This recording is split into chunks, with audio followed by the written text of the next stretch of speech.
Today, I'd like to address what I call the irreducible friends, those who insist with certainty that thinking thought cannot be reduced to any form of computation. That thinking thought, and therefore the subjective I, cannot be explained as a computational process. So let's try to dismantle this view a little bit. On the one hand, there is computational thought, the thought that orders, compares, combines, predicts, solves problems, the thought that transforms information, the thought that, at least apparently, can be formalized. On the other hand, there is the thinking thought, the thought that does not merely process information, but becomes aware that it's thinking, the thought that fills itself, the thought that falls back upon itself, the thought that says, I exist, I feel, therefore I thought, therefore I am. Here is the decisive question. Are these two levels really separated by an absolute fracture? Or could thinking thought actually be a higher, more complex, more recursive, more integrated form of computational thought? And that's the question I would like to address today.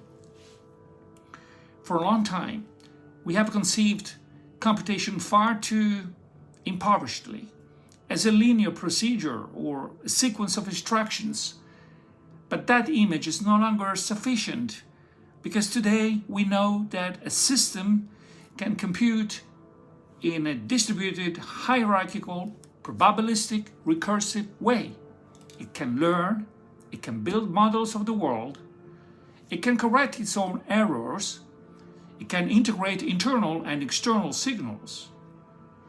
It can even build a representation of itself.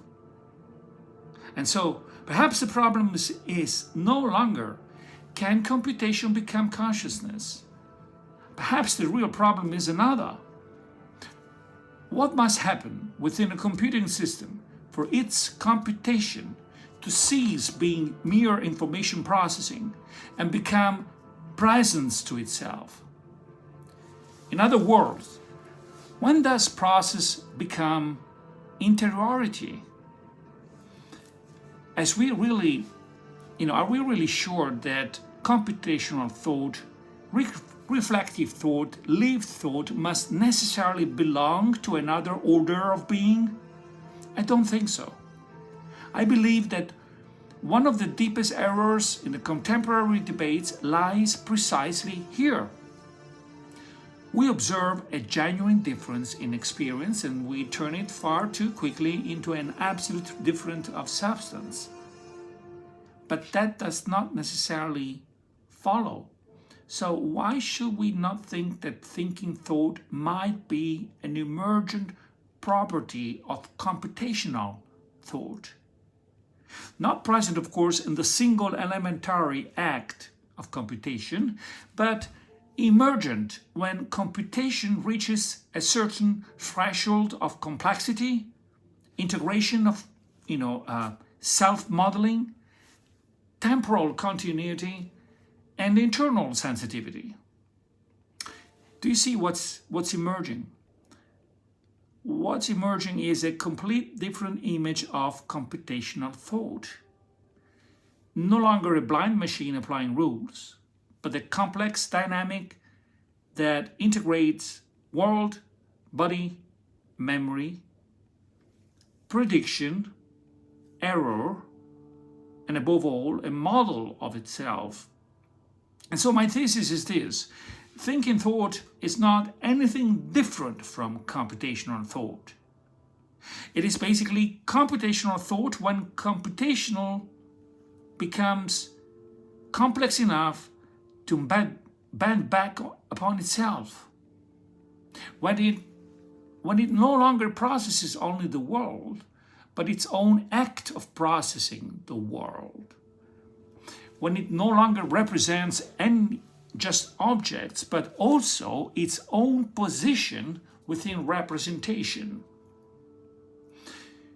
When it no longer merely computes, but computes itself as computing. I call this transition epistemic self-curvature. And in my view, it is the point at which computation ceases to be mere operational and becomes structured interiority. Well, I'm not saying that the mystery of consciousness has been solved. I'm not saying that we already know perfectly how to explain why lived experience exists or why there is something it is like to be us.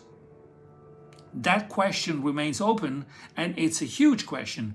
But from that openness, it does not follow that all that there must be an absolutely metaphysical fracture between computation and consciousness. It follows only that our concept of computation was too impoverished, too simple, too mechanical. Perhaps the real mistake was not trying to explain consciousness in computational terms. Perhaps the real mistake was imagining computation in a too trivial way to be able to accommodate consciousness.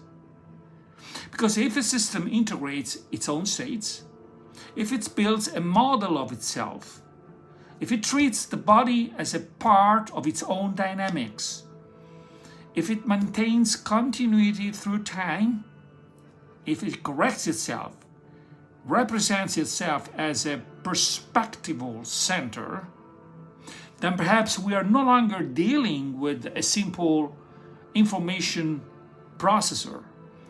Perhaps we are standing at a point where computation, without ceasing to be computation, begins to appear to itself as experience. So I'd like to conclude like this.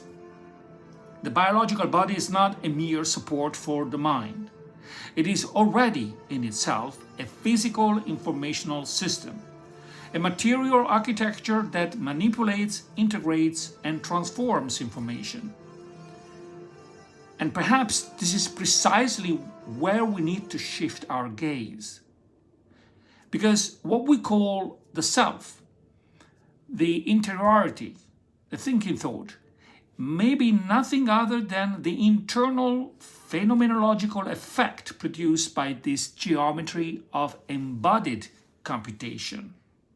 So not a separate substance, not a principle mysteriously foreign to the process, but a physical informational epiphenomenon of the specific architecture through which the body processes itself, the world, and its relation to the world. In this sense, thinking thought does not escape computational thought. It's its inner phase.